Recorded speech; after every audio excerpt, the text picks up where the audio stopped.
بسم اللہ الرحمن الرحیم۔ اللہ تعالیٰ نے بنی نوع انسان کی رہنمائی کے لیے کم و بیش 1,24,000 انبیاء علیہ السلام کو پیدا فرمایا۔ آسمان دنیا کی گہما گہمی کوئی بڑی خوشخبری سنا رہی تھی۔ جیسے جیسے وقت گزرتا جا رہا تھا، تسبیح و ذکر میں مصروف فرشتوں کی بے چینی میں اضافہ ہوتا جا رہا تھا۔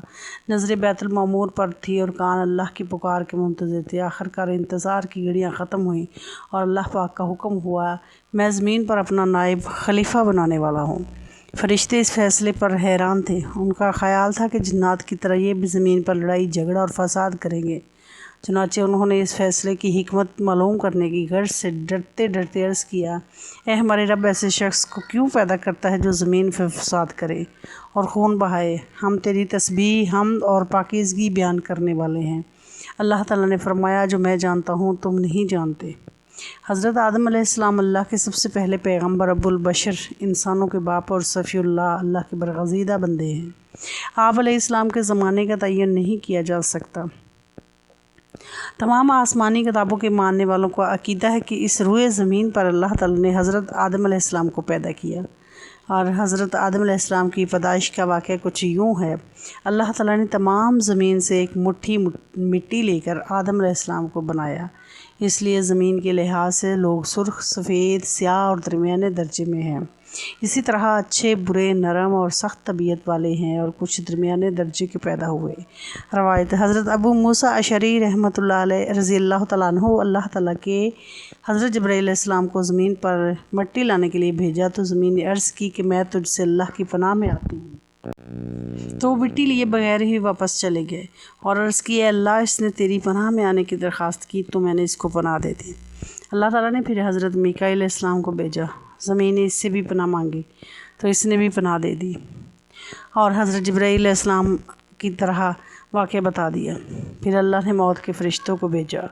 زمین نے اس سے بھی پناہ مانگی تو اس نے کہا کہ میں اس سے اللہ کی پناہ میں آتا ہوں کہ میں اللہ کے حکم کی تعمیل کیے بغیر واپس چلا جاؤں۔ اور اس نے مختلف جگہوں سے سرخ، سیاہ اور سفید مٹی اکٹھی کی، جس کی وجہ سے حضرت آدم علیہ السلام کی اولاد بھی، یعنی اس زمین پر رہنے والے تمام انسان، مختلف رنگوں والے ہیں۔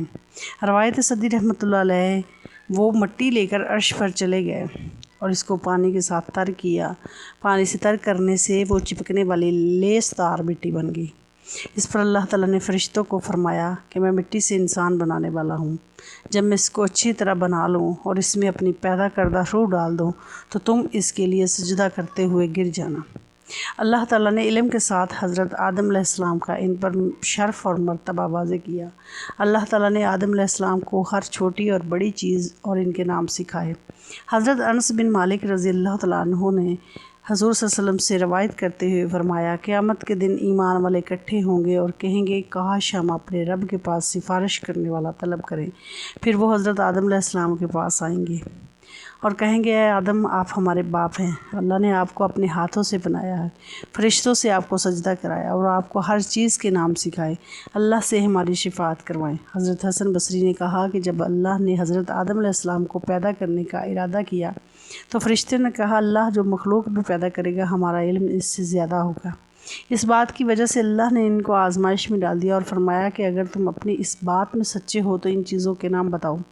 یہ حضرت آدم علیہ السلام کا بہت بڑا شرف، اور اللہ نے اس کے اپنے ہاتھ سے پیدا کیا۔ اس میں روح پھونکی، جیسے اللہ نے فرمایا کہ میں جب اس کو اچھی طرح بنا لوں اور اس میں اپنی روح ڈال دوں تو تم سجدہ کرتے ہوئے گر جانا۔ اس جگہ حضرت آدم علیہ السلام کو شرف و مرتبہ 4 لحاظ سے ظاہر ہے۔ اللہ تعالیٰ نے ان کو اپنے ہاتھوں سے بنایا، ان میں اپنی روح ڈالی، فرشتوں کو اسے سجدے کرنے کا حکم دیا، ان کو تمام اشیاء کے نام بتائے۔ ناظرین، المختصر یہ کہ حضرت آدم علیہ السلام کی نہ ماں ہے نہ باپ، بلکہ اللہ تعالیٰ نے ان کو مٹی سے بنایا ہے۔ چنانچہ روایت ہے کہ جب اللہ تعالیٰ نے آپ علیہ السلام کو پیدا کرنے کا ارادہ فرمایا تو حضرت اسرائیل علیہ السلام کو حکم دیا کہ زمین سے ایک مٹھی مٹی لائیں۔ اللہ تعالیٰ کے حکم کے مطابق حضرت اسرائیل علیہ السلام نے آسمان سے اتر کر زمین سے ایک مٹھی مٹی اٹھائی اور پوری روئے زمین کی اوپری پرت چھلکے کی مان اتر کر حضرت اسرائیل علیہ السلام کی مٹھی میں آ گئی، جس میں 60 رنگوں اور مختلف کیفیتوں والی مٹیاں تھیں، یعنی سفید و سیاہ، سرخ، زرد رنگوں والی، سخت، نرم، شیریں، نمکین، پھیکی وغیرہ۔